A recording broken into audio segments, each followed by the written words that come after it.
Bien-aimé, avant tout propos, nous souhaitons que les tiens et toi prospériez à tous égards et soyez dans la meilleure santé. Tu dois savoir qu'il est très facile de nos jours d'aspirer à des choses énormes de la part du Seigneur tout en négligeant tout ce qu'il a réalisé et continue de faire. Chaque jour qui passe, l'Éternel ouvre gracieusement sa main de faveur pour te combler de son bonheur, de sa joie, de sa santé, de sa vie, de sa vigueur, et tu es sauvé. Comme nous l'explique le passage d'Ecclésiaste 2, les versets 24 à 26, ne vaut-il pas mieux pour l'homme manger et boire et faire jouir son âme du bien-être au milieu de son travail? J'ai vu aussi que cela vient de la main de Dieu. Qui en effet a mangé, qui s'est réjoui plus que moi? Car Dieu donne à l'homme qui lui est agréable la sagesse, la science et la joie. Mais il donne aux pécheurs la tâche de recueillir et d'amasser, afin de donner à celui qui est agréable à Dieu. Cela aussi est une vanité et un tourment d'esprit. Bien-aimés, ces entités sont sans prix.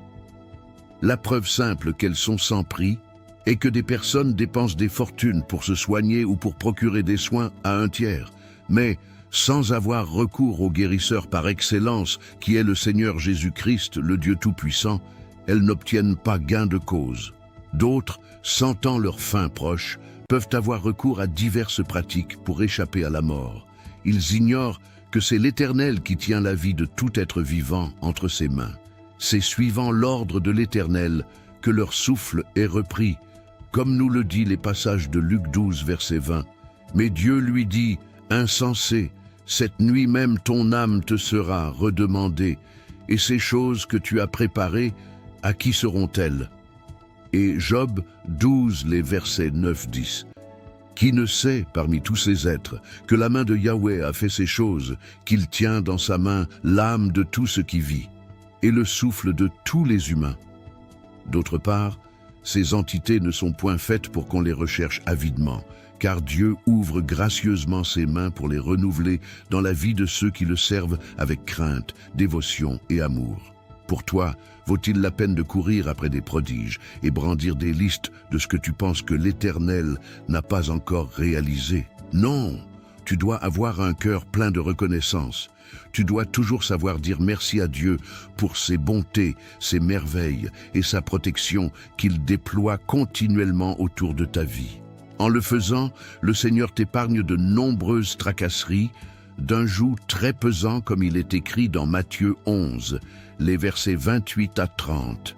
« Venez à moi, vous tous qui vous fatiguez et qui êtes chargés, et moi je vous donnerai du repos. Prenez mon joug sur vous, et apprenez de moi, car je suis débonnaire et humble de cœur, et vous trouverez le repos de vos âmes, car mon joug est aisé, et mon fardeau est léger. Et il rehausse l'éclat de ta vie. » Amen. Dans quel but le Seigneur renouvelle-t-il ses bontés dans ta vie? C'est pour t'inciter à mieux le servir dans toutes les sphères et les niveaux où tu es stratégiquement positionné. De plus, il veut démontrer au travers de ta vie qu'il est fidèle et n'abandonne pas ceux qui placent en lui leurs attentes et espérances. Le livre d'Hébreux 11, le verset 6 dit « Or, il est impossible de lui être agréable sans la foi. Car il faut que celui qui vient à Dieu croit que Dieu est et qu'il est le rémunérateur de ceux qui le cherchent. » Continue donc de toujours œuvrer dans la paix du Seigneur en retenant que tu es un miracle et un instrument que le Seigneur déploie contre le mal. Amen. Si ce message t'a édifié, pense à le partager autour de toi, à laisser un j'aime et à t'abonner pour recevoir d'autres exhortations inspirées de la parole. Que l'Éternel te bénisse abondamment.